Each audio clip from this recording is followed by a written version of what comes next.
Барлығыңызға сәлем. Python үйренеміз жобамызды жалғастырамыз.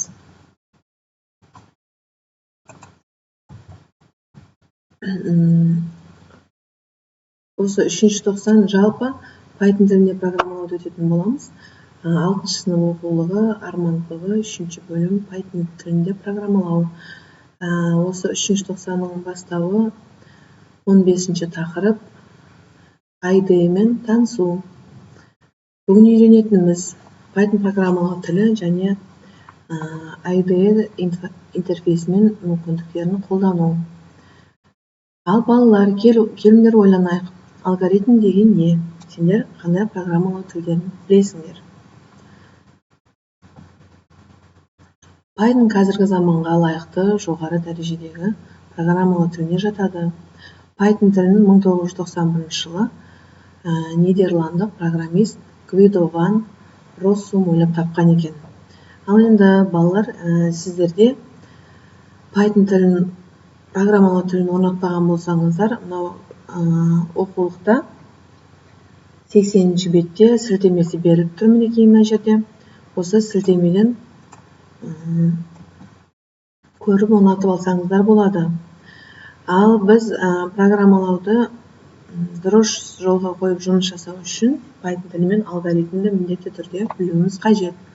Алгоритм дегеніміз не екеніне тоқталып өтейін. Оның бірнеше анықтамасы бар. Осы оқулықта берілген алгоритм алға қойған мақсатқа жету үшін немесе берілген есепті шешу үшін түсінікті де нақты ережелер бойынша орындаушыға жинақы түрде берілген реттелген нұсқаулар тізбегі.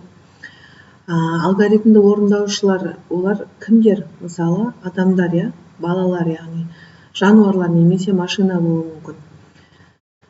Кез келген алгоритмді 3 негізгі құрылымды қолдана отырып құруға болады. Сызықтық алгоритм, тармақталған және циклдік. Сызықтық алгоритм деген әрекеттің бірінен кейін бірі тізбектеле орындалуы. Ал тармақталған алгоритм дегеніміз ол қандай да бір шартқа байланысты. Иә, жоқ деген ұйғарымды қолданамыз. Тармақталған алгоритмнің екі түрі болады, толымды және толымсыз. Циклдік алгоритм, үшінші алгоритміміз біздің циклдік алгоритм, яғни бірдей әрекеттерді қайталау. Яғни оған мысал ретінде сағатты алсақ болады, жыл мезгілін алсақ болады. Циклдік алгоритмнің өзінің де екі түрі болады. Біреуі қайталану саны белгілі циклдік алгоритм, яғни for. Біреуі қайталану саны алдын ала белгісіз, яғни while. Әзірше. Міне қызық, балалар, қарасаңыздар, Python тіліне жасалған ең танымал программа, яғни бәріміз білетін әлеуметтік желі Instagram. Бұл оқулықта берілген Python тілінде жасалған ең танымал программалардың біреуі Instagram әлеуметтік желісі екен.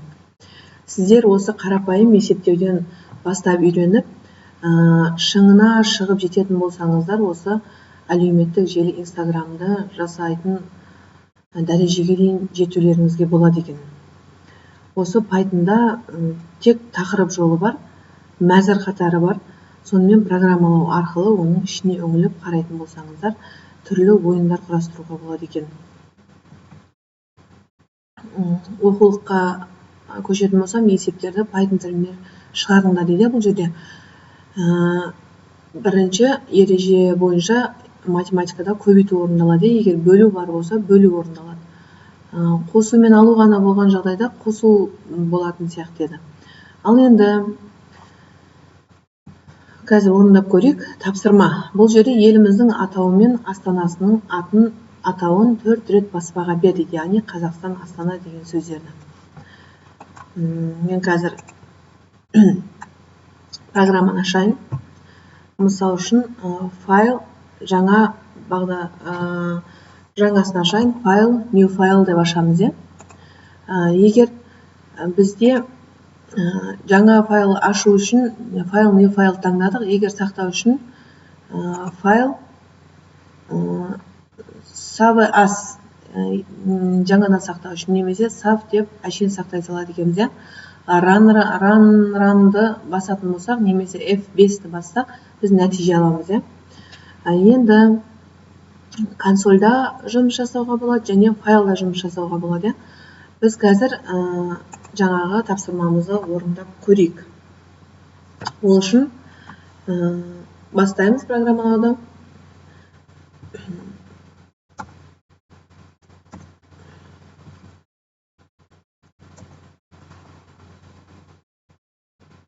Қазақшада түрген ағылшынға қойып алайын. А тең input дейміз, input. Сөйтемізде астына print. Print кішкентаймен жазылады, кішкентай әріппен жазылады міндетті түрде. Print A дейміз.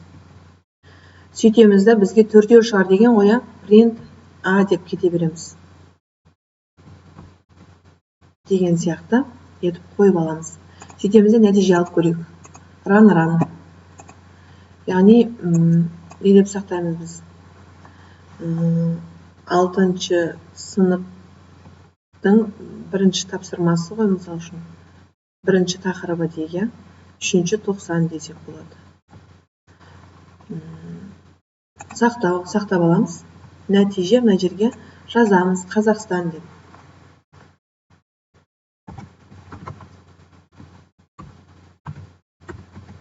Қазақстан.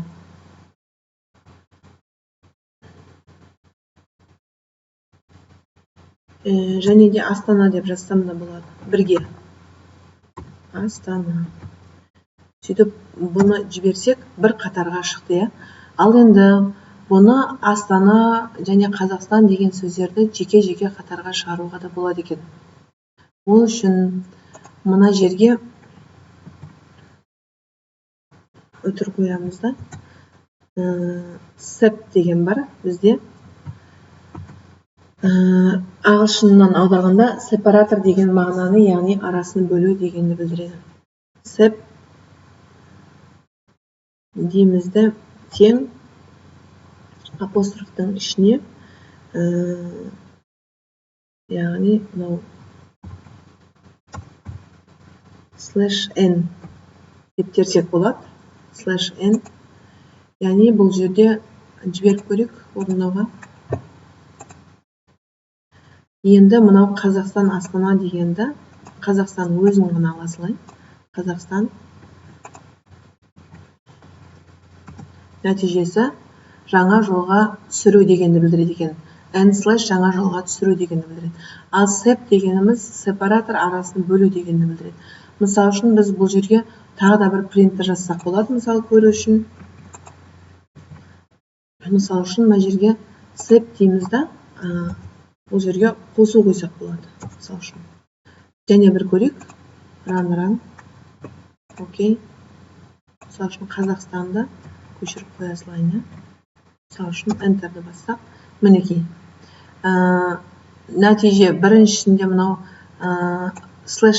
слэшті пайдаланған кезде жеке-жеке қатарға түсті.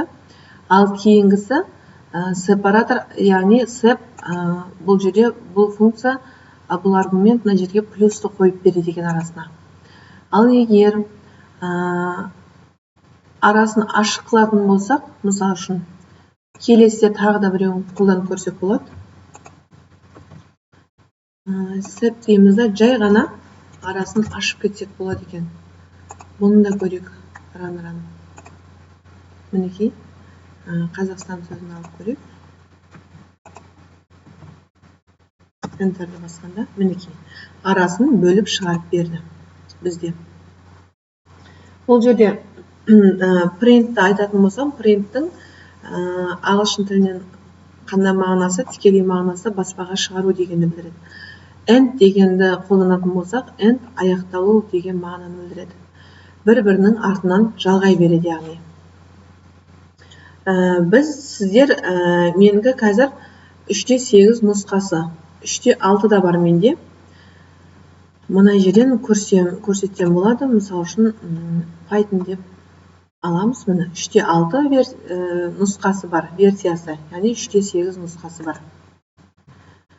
Осылай жұмыс жасауларыңызға болады. Sep-тің қызметін түсіндіре алған болсам, және N/-тың қызметін түсіндіре алған болсам, өте қуаныштымын.